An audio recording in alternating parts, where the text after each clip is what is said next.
Welcome to the Lesser Known Podcast, where we inform the uninformed. For the betterment of mankind, of course. Today, we have a very serious topic, or you could say a serious topic.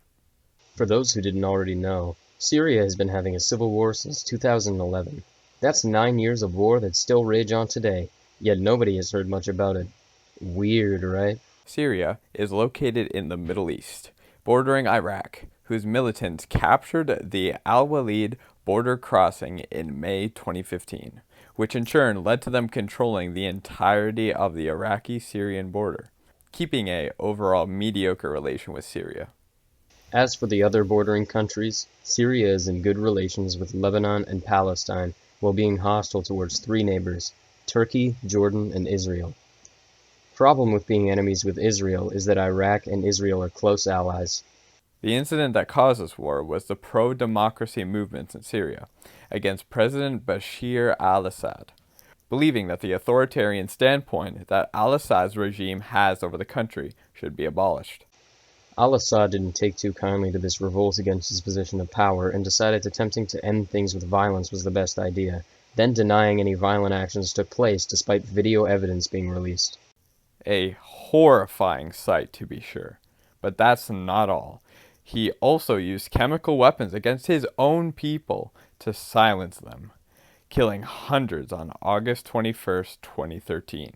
Usually this show is unbiased, but I must say this is the work of a truly deep-rooted evil, which al-Assad goes on to deny yet again to ever hurting his citizens with chemicals. Of course, actions such as this do not go completely unnoticed in this day and age.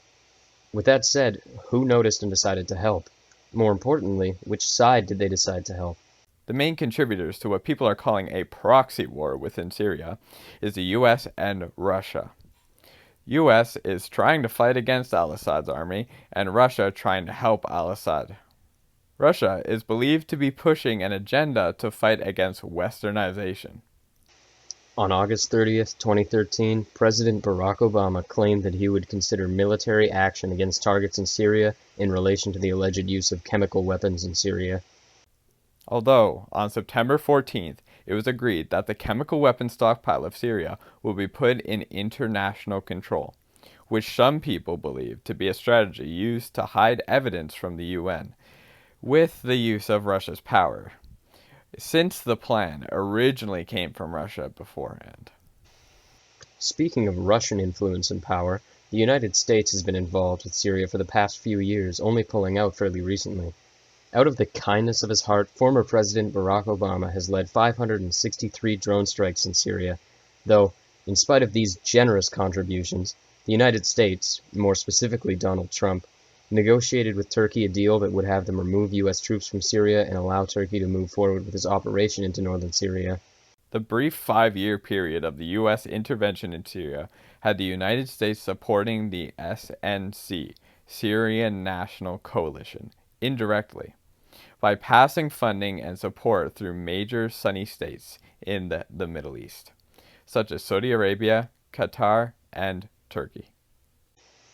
Aside from the earlier mentioned Sunni states, a number of other countries are involved in Syria, including Britain, France, Israel, the Netherlands, and of course Russia.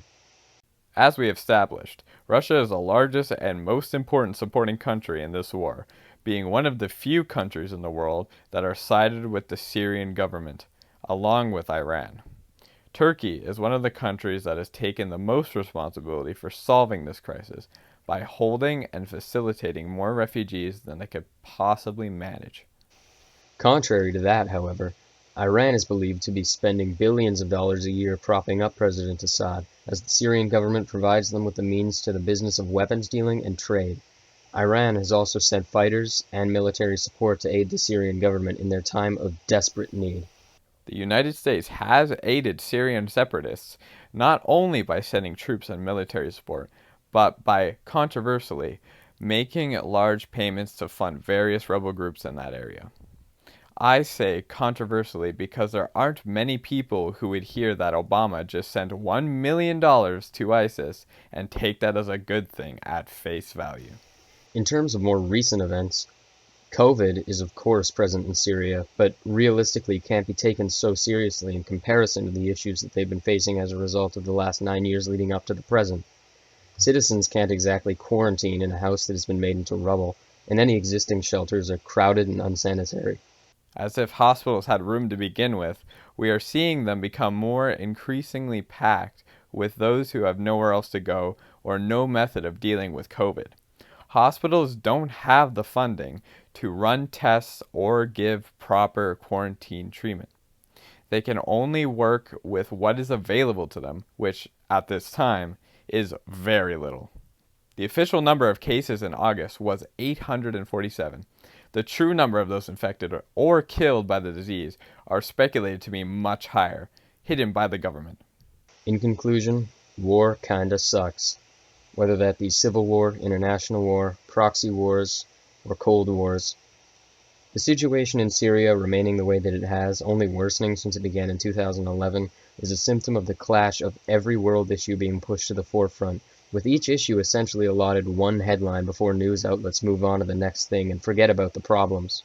Though removing troops and pulling out most financial support in the area, the Western world still gives, though considerably less, through people funded charities and programs. There are, of course, the virtuous ideas of raising awareness for a cause which many tend to use an excuse to put their face or something that would get a lot of clicks. Below is a link to HuffPost's article listing 7 charities that support the fight for survival in Syria. If one is unwilling or unable to contribute to these charities, one could always make a quirky TikTok full of short blobs of information and passive-aggressive jabs against the Syrian government. Fun. That's going to do it for this episode. I hope your ears had a wonderful time, and I wish you the best going forward in life. Remember to support the charities and wish the best to all the Syrian refugees. Toodaloo.